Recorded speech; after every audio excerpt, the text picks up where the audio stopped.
আসসালামু আলাইকুম ওয়া রাহমাতুল্লাহি ওয়া বারাকাতুহু ইন্নাল হামদুলিল্লাহ ওয়াসসালাতু ওয়াসসালামু আলা রাসূলিল্লাহি আম্মা বা'দ।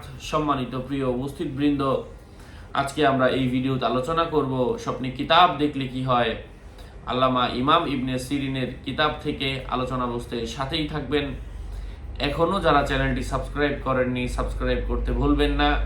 ভেরিফাই চ্যানেলের ডেসক্রিপশন বক্সে ক্লিক করলে আমার পেজ এবং আইডি আসবে। এটা ছাড়া আলাদা অন্য কোনো পেজ নেই, আইডি নেই, ইমো নেই, হোয়াটসঅ্যাপ নেই, টিকটক নেই। নাম ছবি দেখে বিভ্রান্ত হওয়া যাবে না।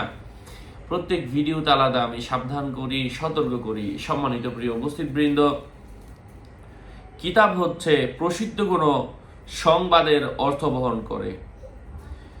কিতাব যদি খোলা থাকে এর অর্থ হচ্ছে গোপন সংবাদ পাওয়ার সম্ভাবনা রয়েছে। কিতাবটা যদি কোনো ছেলে মানুষের হাতে থাকে সুসংবাদ আসবে। কিতাবটি কোনো বালিকার হাতে থাকলে আনন্দময় কোনো সুসংবাদ আসবে। কোনো মহিলার হাতে কিতাব অর্থাৎ বই দেখার অর্থ হচ্ছে আনন্দ পাওয়ার আশা করা যেতে পারে। এখন কিতাব যদি খোলা থাকে তাহলে যে স্বপ্নে দেখবে সে নিজে ধনী হওয়ার সম্ভাবনা রয়েছে।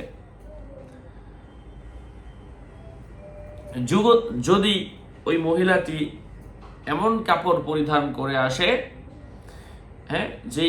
যে কাপড় পরার কারণে নারীর শরীর থেকে সুঘ্রাণ আসছে, এর অর্থ হচ্ছে স্বপ্নদ্রষ্টা প্রশংসায় ভাসবে।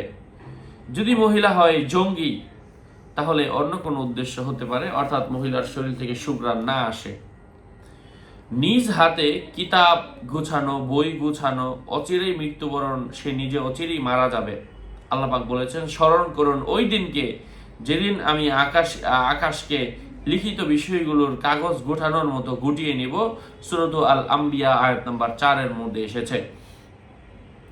কোন বাদশাহ, দেশের সরকার কিতাব খোলা অবস্থায় দেখার অর্থ হচ্ছে তার রাজত্ব, সুখ, সমৃদ্ধি বৃদ্ধি হবে, প্রাচুর্যতা বৃদ্ধি হবে, এমন কিছু বোঝায়। যদি কোনো মানুষ স্বপ্নে দেখে সে চিঠি পেয়েছে, এর অর্থ হচ্ছে সে নিজে পরাজিত হওয়ার সম্ভাবনা রয়েছে।